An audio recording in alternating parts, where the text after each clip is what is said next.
Hello everyone, আশা করছি সবাই ভালো আছেন। তো নতুন ভিডিওতে আপনাদের সবাইকে স্বাগতম।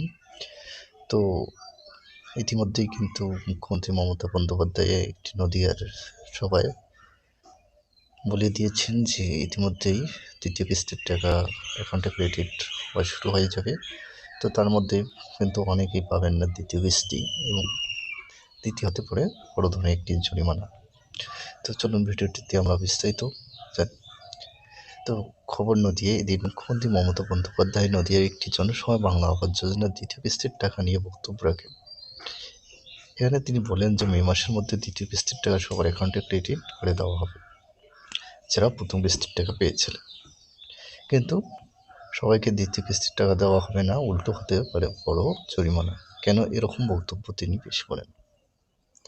তার কথা হচ্ছে, এই ঘর গরিব দুঃখীদের জন্য, যাদের পাকা বাড়ি রয়েছে, যারা প্রতারণা করে এই টাকা আত্মসাৎ করতে চায়, অর্থাৎ যাদের সব কিছু ঠিকঠাক থাকা সত্ত্বেও ঘরের লিস্টে নাম তুলে দিয়েছি, তাদের বিরুদ্ধে মুখ্যমন্ত্রী মমতা বন্দ্যোপাধ্যায় কঠোর পদক্ষেপ নিতে বলেছেন বিডিও অফিসের আধিকারিকদের।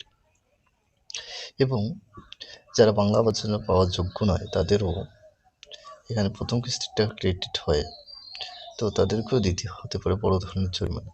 যারা প্রথম কিস্তির টাকা পেয়ে কোনো রকম ঘর তৈরি করেননি ও পুরনো ঘর সার্ভেতে দেখিয়েছেন, তাদেরকেও মুখ্যমন্ত্রী মমতা বন্দ্যোপাধ্যায় রিকোয়েস্ট করেছেন তাড়াতাড়ি ঘর তৈরি করতে। তা না হলে প্রথম কিস্তির টাকা রিটার্ন করতে হবে, সঙ্গে দিতে হবে বড় ধরনের জরিমানা।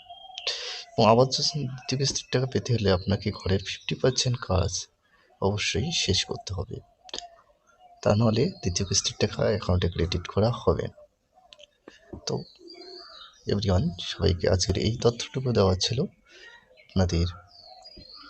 তো আশা করছি সবারই উপকার আসবে। এবং তো এখানে ভিডিওটি শেষ করছি। ভালো থাকবেন, সুস্থ থাকবেন, দেখা হবে পরবর্তী ভিডিওতে। Bye bye.